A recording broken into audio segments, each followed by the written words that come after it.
Loïse Docios, bonjour. Bonjour. Vous êtes lauréate du prix de thèse 2024 décerné par l'Association internationale de droit économique, qui est l'un des partenaires des résidences à Damas. Donc, bienvenue à Goutla.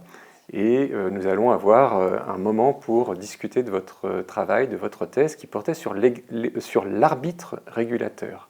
Alors, de quoi s'agit-il ? Alors, l'arbitre régulateur est un concept qui avait été abordé par les grands auteurs de droit avant moi, les grands auteurs d'arbitrage international. L'arbitre régulateur, il s'agit de confronter l'arbitre à ses responsabilités vis-à-vis de la société, puisqu'en effet, les arbitres internationaux sont de plus en plus confrontés aux intérêts publics, que j'ai appelés les intérêts publics du commerce international dans ma thèse. Et cette confrontation aux intérêts publics implique une nouvelle responsabilité des arbitres internationaux à leur égard, un nouveau rôle peut-être même démocratique, qui est en lien avec le rôle démocratique des juges internationaux qui connaît une grande actualité actuellement. Et donc je me pose la question de comment les arbitres internationaux peuvent intégrer dans leur processus décisionnel les intérêts publics, toutefois sans modifier la nature de l'arbitrage, puisque l'arbitrage international est une institution privée, c'est-à-dire que c'est une justice privée, ce sont des personnes privées qui rendent la justice, qui ont une mission juridictionnelle, qui sont désignées par les parties à un litige. Et donc, il y a cette grande tension entre l'intégration des intérêts publics dans leur processus décisionnel et le caractère privé de l'institution. Voilà, l'arbitrage, effectivement, qui se situe, qui est une manière de régler des différends, régler des désaccords, qui ne passe pas par la justice de l'État, le recours aux tribunaux, mais par l'appel à des personnes privées à qui on va confier cette fonction de régler le litige entre les parties. C'est ça. Sauf que l'arbitrage a connu une telle expansion aujourd'hui dans l'ordre international qu'ils ont connaissance de litiges avec des enjeux démocratiques majeurs. Alors, pour la petite histoire, il y a 3 types d'arbitrage. Le premier, c'est l'arbitrage commercial international.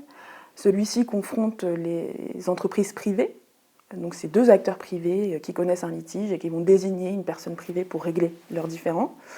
Ensuite, on a l'arbitrage d'investissement, celui qui peut-être est plus connu, puisqu'il connaît actuellement une grande crise de légitimité, justement parce qu'il confronte un État contre des investisseurs étrangers.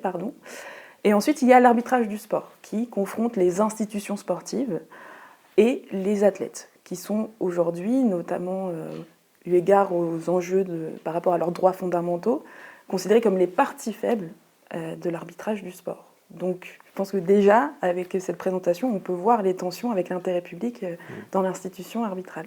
Et les 3 formes d'arbitrage sont dans votre champ de vision ? Tout à fait. D'accord. Alors effectivement, il y a une tension qui semble presque un paradoxe, qui est de dire on recourt à une justice privée, mais on va demander aux arbitres de prendre en compte les intérêts publics. Alors qu'est-ce qu'on veut dire par intérêt public ?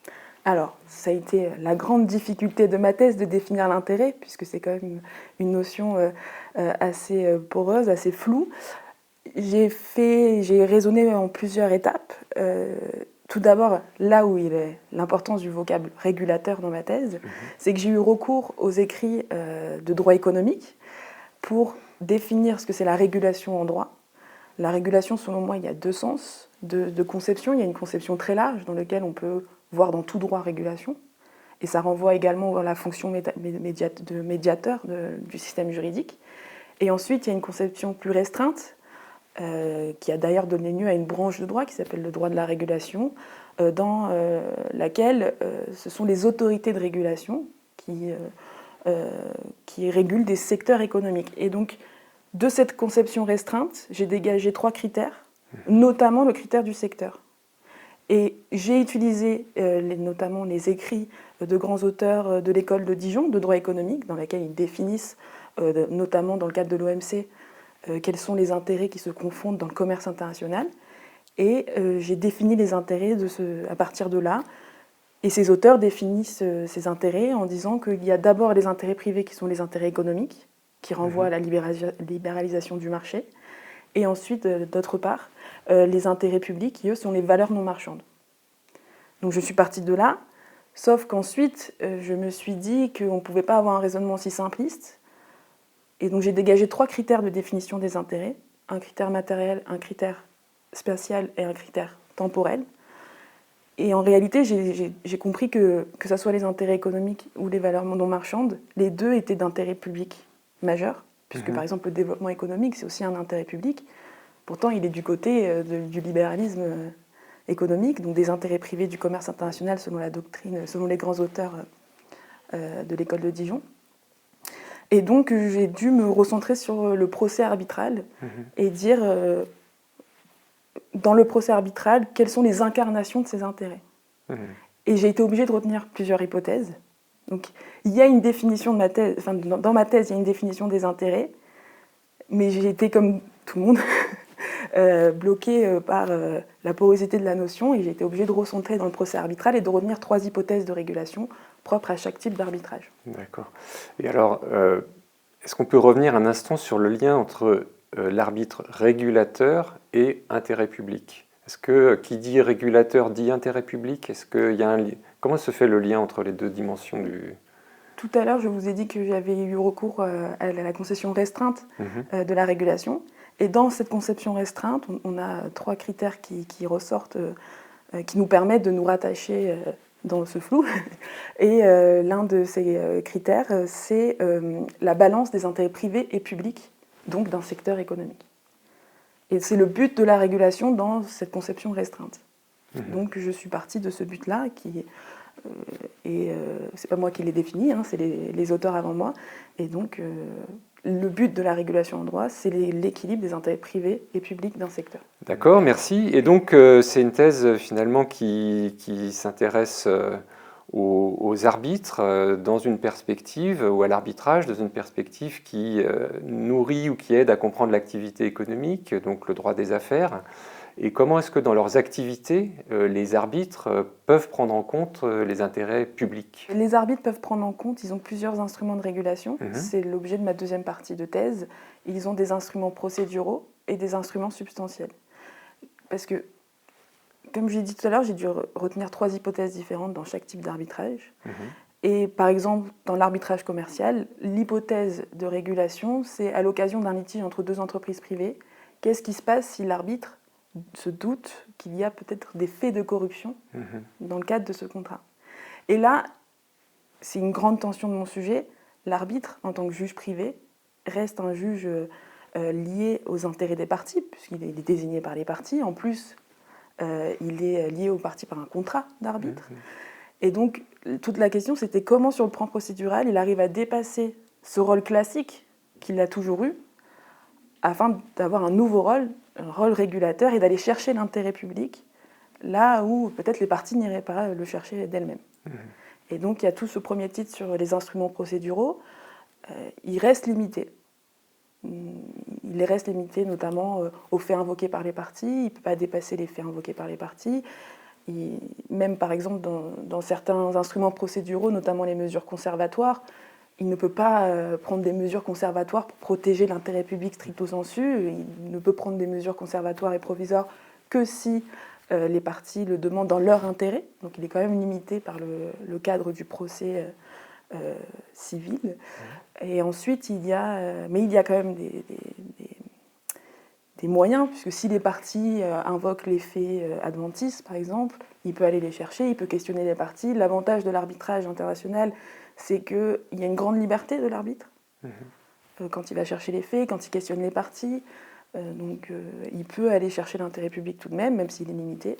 Et ensuite, il y a les instruments substantiels, et c'est notamment le contrôle de proportionnalité et l'ordre public transnational dans l'arbitrage commercial, justement en disant, puisqu'il doit défendre l'ordre public transnational, l'arbitre, l'ordre public transnational sont les valeurs universelles, dans lesquelles est compris l'interdiction de la corruption, il peut annuler un contrat, par exemple, s'il a suffisamment accumulé d'indices permettant de prouver la corruption, annuler un contrat si l'une des parties au procès se saisit de cet argument pour annuler le contrat. Oui, d'accord.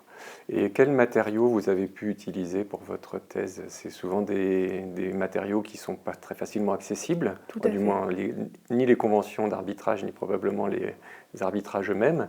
Donc, comment vous avez pu travailler là-dessus? Alors c'est tout un enjeu de ma thèse.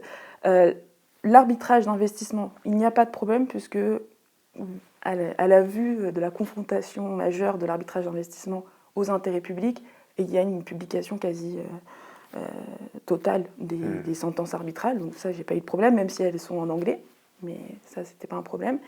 Et l'arbitrage du sport, c'est un peu plus compliqué parce qu'ils choisissent à peu près les sentences qu'ils veulent bien publier. Et l'arbitrage commercial, le gros avantage de l'arbitrage commercial, c'est que c'est les auteurs, dans les revues juridiques, dans leurs écrits, qui nous donnent accès à des sentences.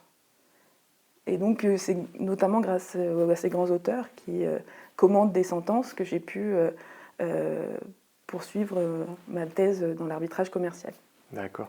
Est-ce que vous diriez que, vous avez évoqué tout à l'heure peut-être la crise de légitimité de l'arbitrage, au moins sa contestation dans certaines de ses dimensions, sans doute pas toutes, mais certaines. Est-ce que votre thèse, elle vient renforcer finalement la légitimité de l'arbitrage en montrant qu'il peut prendre en compte l'intérêt public, ou est-ce que, voilà, comment vous vous situez, vous, dans ce débat?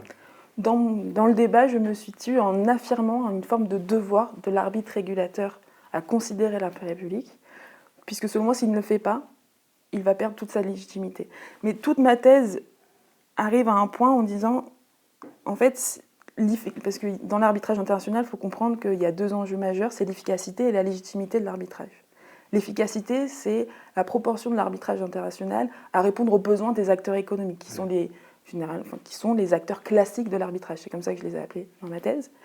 Et ensuite, il y a la légitimité, c'est-à-dire l'arbitre, certes, il est le juge des intérêts économiques, il a l'habitude d'être confronté aux intérêts économiques, il les comprend, d'où l'utilité de la fonction de régulateur, puisque les normes qu'il va créer vont être efficaces, les arbitres comprennent ces intérêts économiques-là. Et la légitimité, c'est justement, on a laissé l'arbitre se développer, l'arbitrage se développer, à tel point qu'il est devenu confronté aux intérêts publics.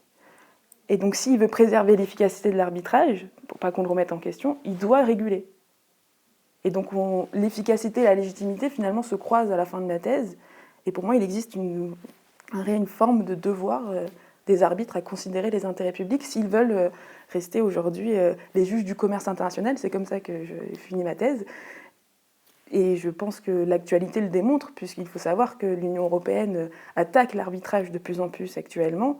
Et on pourrait croire que c'est justement parce qu'ils ne considèrent pas les intérêts publics, c'est un autre débat, mais il y a une grande actualité sur les intérêts publics et l'arbitrage international. Merci beaucoup. Merci à vous.